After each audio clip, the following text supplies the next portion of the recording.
If there's one thing I love about doggos, it's not their pleasant disposition, nor their wagging tails, their fuzzy fur, or joyful licking tongues. It's their ability to tear my enemies limb from limb and reduce their flesh to ribbons in the veneration of the Blood God.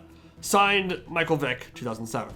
Warhammer Cerberus is here, also known as Precious the Three-Headed Pit, and immediately, this heroic hunter has made a sizable impact for Khorne. Super good at everything you'd expect him to do. We'll be exploring that and more over the next week or so, have multiple replays lined up with him on the Khornate side, but it's probably even more disgusting on the Demons of Chaos roster, where you can combine his net with shooting and Tzeentchian Flame. In this battle, we're facing off against Lizardmen, taking Conquest mode for a spin, which really isn't much different than Land Battle, just has a single capture point to prevent corner camping or full kite strategies in ranked. In a typical battle, generally not going to change much if anything, and will have no real impact in this one either, but it can influence the outcome if a player doesn't invest anything and he's sort of control over the octagon. If you like to kite and outmaneuver an opponent, you'll generally still have time to do that as long as you don't ignore the point entirely. So, in the oil fields of Zorn Ozkul, the Great Skull Land, we've got an age-old rivalry popping off between carnivorous beasts, and Karanak the Endless Hunter will be the main focus here. Right off the bat, high base MA, speed, spell resist, and weapon strength should tell you that mage hunting is his first and last priority, and he is damn good in that role. His contact effect, Wounded Prey, passively reduces melee defense and vigor, so running away with his 3-head snapping at your heels will generally prove difficult. Prey of the Blood God is without question his strongest ability, a net that can only target lords or heroes, freezing them in place for 22 seconds and dealing between 800 and 1200 damage. It also has unlimited uses, so on a character that bypasses physical resist like Guardian Aura, which Star Chamber Guardians have, he really continues to be a major threat throughout an entire match, whereas some lords lose their power spike once they run out of charges, like Effigy of Dagit or Prey of Anathrema as prime examples. Karanak's Howl can summon Flesh Hounds directly into your back line to pin down a fleeing target or munch an opponent's range troops, also just as good as it sounds. He reveals hidden troops in a 55-meter radius, can get up to almost 900 weapon strength when units are wavering or routing around him, negates enemy magical attacks with his brass collar, and silences enemy mages as well. So for example, if Mazdamundi wants to net him to escape, he has to do so before Karanak gets close, otherwise he cannot cast at all.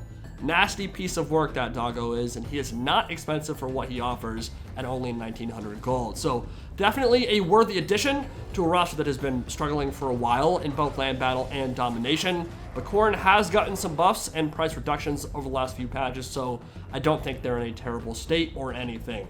We're also bringing out the Daemon Prince of Khorne, bonus versus infantry, and the Deathbringer, an axe that raises his weapon strength and AP values quite substantially. Dude is a strong duelist and will rip through your infantry formations, but does have that big hitbox, which can make him somewhat susceptible to Chameleon Skink spam, which we've got to deal with here. Not really spam, only 3 units, but focus fire from them can be a problem for demons. Mazdamundi on his floating throne to go wider and save some money, left a Stego at home, Apotheosis, Nun of Amentok, Common Cassandora, and Banishment bound to his booty, leading a skirmish contingent of blowpipe Chameleonaires, a Saurus front line, and as expected, many great weapons to pierce through that thick, brazen armor of the Blood Gods chosen. They will have to contend with Minotaurs, Skull Crushers, and Khornate chosen here, so Kroxigors will add some additional punch in that grind, and Star Chamber Guardians can help defend the most important Slann Mage Priest in existence. Cold One Riders on the flanks will make egress for the Flesh Hound, Skull Crushers, and Karanak quite a bit more difficult as they move out to the flank. They'd certainly beat up Saurus Cav in a straight fight, but one net followed up by a Ruination of Cities would immediately turn that engagement unpleasant, so Karanak can't just run in there and immediately start eating the toad. The box has to be poked, prodded, and broken down before they can make their move. Marauders have capped the central point. That will probably be the last time I talk about that because it's really only there to stop people from cheesing hard by corner camping the red line or something like that. The Demon Prince carving a bloody swath to the center Saurus with his Deathbringer popped and ready to purge. Kroxigors and Saurus combined should make short work of isolated Chaos Warriors, but the Brazen Bulls are coming over reinforced and they will stomp Kroxigors into dust with their great weapons. Mazdamundi sees it, hits them with a Nun of Amentok before they can join the fray, while the Demon Prince rips and tears. 2 targets for the Chameleons to focus in this one, either that big-ass demon with the double axes, or the Minotaurs. Either one will rack them up a ton of value and put quite a bit of pressure on Khorne to shut them down. Saurus Cav being very patient alongside the reserves. If you don't have the cav advantage, let your opponent hang themselves. Let them come to you. Let them blunder into a situation you can win, backed up by armor-piercing infantry, and that is exactly what the Lizardmen are doing right now. They're keeping that box high and tight, using the pipelines on their left flank to kind of prevent movement from the Khornate mobility, which certainly is in the favor of the Blood God. Apotheosis on the Saurus as the Chosen of Khorne make their way into melee combat. Chameleon's Kinks providing a nice little cushion for Mazdamundi right now as he sits in the back and throws some spells into the meat grinder, and that is a banishment perfectly placed as well. You typically want to drop a vortex just behind their battle line, kind of overlapping a little bit, but only with part of the orb touching their formation, and the reason for that is because they want to pull out of the engagement and run away. If you drop it a little bit behind them, that becomes a lot more difficult. They have to move an extra 15, 20 feet to get past that, and by that time the vortex has already gone off and is sucking them up into the ground. So they took a third of their HP there, while the Skull Crushers of Khorne charge into melee and absolutely devastate those great weapon skinks. Visual rework for Lore of Light, super pretty. Don't go into the light, Chosen. The pretty sparkles will lead you to oblivion. And honestly, it's getting pretty bad for the Khorne's Chosen Berserkers there, because the Crocodile Snack attack followed up right after the Vortex. Said it before and I'll say it again probably. Of all the mortal creatures in the animal kingdom IRL, crocodiles scare me the most. I do not like the idea of crossing murky water in Australia or Africa, then getting death rolled by a sneaky 25-foot croc. Skull Crushers and the Daemon Prince smashing through those overextended red crests with a punishing charge, and that should open up some avenues of aggression on that side of the battlefield. And Crossgores are trying to pull out of this one over on the right flank, because the Minotaurs of Khorne are ripping them up. Seriously, just devastated them in that fight as well. Mazdamundi doing a good job of supporting on the front line, lining up a ruination of cities as the Cav and Star Chamber Guardians commit. Skull Crushers of Khorne going after the Saurus Cav on this side of the battlefield, but they are wisely retreating. Marauders of Khorne just exploded as the ground rends and churns beneath their feet, and it looks like a Horn of Khorne was wasted. They wanted that fight with the Saurus Cavalry, but were not able to bring them to blows, or at least not yet. Skull Crushers are still chasing after them. They have caught up now. Karanak is a part of that fight. He's in and amongst the Cav, slowing them down, lowering their melee defense, and of course, hitting that with that bigger penalty. And Skull Crushers are just a different tier entirely, so that fight should go Khorne's way. The melee engagement in the center is a different story, though. The Chosen are on their last legs, completely surrounded by Star Chamber Guardians, Saurus, and Croxagores. They are straight up not having a good time. But you know what will be fun if you have a moment? Check out some dino games or do some Googling on prehistoric megafauna. Sarcosuchus, Purosaurus, Dinosuchus. These dudes were literally as big as school buses, and they were still crocodiles. We missed out on some pretty cool animals over the last 170 million years or so. The Croxies are into the back line now and charging some Chaos Warriors as the Skull Crushers and Karanak make their way back. Daemon Prince is in the center of everything, taking a whole bunch of poisonous blowpipes to the face.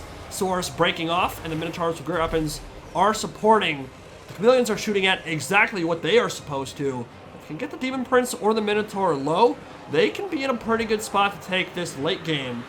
While we haven't called his name much so far, the Endless Hunter is on the prowl, and Mazdamundi very wisely shutting that aggression down early and hitting him with a net of Ammontok. Because if he gets within 55 meters, Brass Collar Vengeance activates. That will silence Mazda and prevent him from netting down Karanak, the three-headed doggo of Khorne.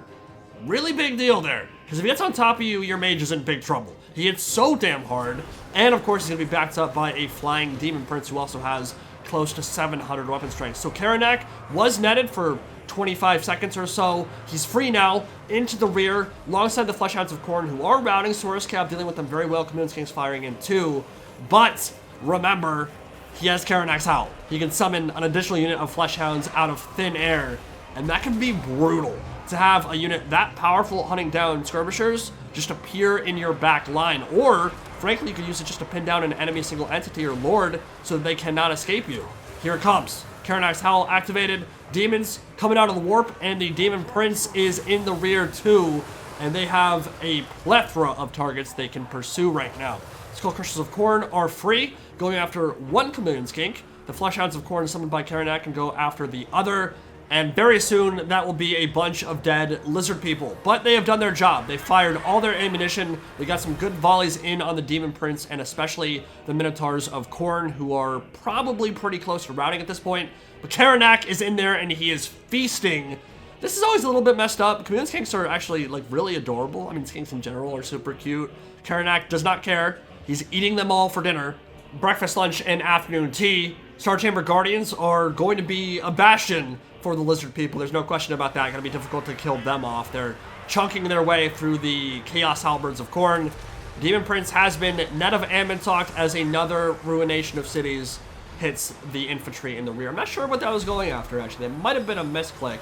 That was near Karanak and didn't seem to do a whole lot, and I don't know why you'd want to cast that on an already routed Marauder. So yeah, that might have been a misclick there, but Karanak is now on top of Mazdamundi. And this is where we're going to see that Prey of the Blood God ability. Really cool animation, actually.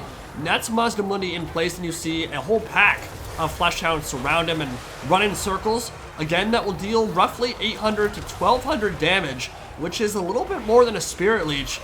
And the first toad is just straight up melting, dude. Look at this. That combination of Wounded Prey with the Vigor reduction, the melee defense reduction, and the fact that Karanak was given a Hound of Khorne. He is just absolutely blending Mazdamundi as he tried to escape. And in the span of about 20 seconds, Mazda lost about 80% of his health. So while the Skull Crushers continue their rampage in the rear, we're really seeing why Karanak is such a threat, especially to what you would normally consider to be a hard counter to demons. Star Chamber Guardians are literally the perfect bodyguard unit for Mazdamundi in 95% of circumstances because they have that Guardian aura and because they have magical attacks that deal tons of damage to demons, especially something like a Daemon Prince. Armor piercing, bonus first large, magic attacks, exactly what you want. But they didn't really do very much there because the Brass Collar of Vengeance essentially nullifies their magic attacks and bypasses the physical resistance buff from Guardian Aura. Karanak's a demon, his magical attacks are gonna go through that, and so what normally would have been an amazing engagement for Lizardmen, and honestly the positioning there was very good from the Children of the Old Ones. Mazda got dumpstered. Karanak's weapon strength is about to skyrocket. It's at 725, 783. We just saw it at 820. It can get close to 900 when a lot of units are routing around him, and it's just going to be a mass rout here. He blended Mazdamundi in about 25 or 30 seconds flat. Now, in a lot of situations, of course, you're going to have Mazdamundi on Zlok, so he won't be quite that squishy, but it's not uncommon to have a Slan Mage Priest on a toilet seat in the matchup against Chaos. And Karanak solo by himself may change that. You might want to go something more like Krotgar with Hand of the Gods, which is normally super good versus demons, but again, 55% spell resist, that might make it more difficult to snipe out Karanak from long range with that magic missile. Honestly, Karanak didn't seem to do all that much in the first half of that battle, but the second he had an opening, he took it and just completely took over and basically nullified the two most important troops on the battlefield for the Children of the Old Ones. Mazdamundi and the Star Chamber Guardians, that combo, which is usually so potent and so good in so many matchups, especially against Chaos, just essentially got deleted from the game. And the Daemon Prince came in and cleaned up. So very impressive. I played 3 or 4 battles with Karanak so far. You'll see a domination game with him as well, and I'll probably play one with Demons of Chaos. And honestly, I think he's going to be a really, really good pick in a lot of matchups. He changes how Khorne plays to an extent because you can so easily snipe out important characters now. And it's not just him. He also makes it easier for other characters to get in and do their work as well.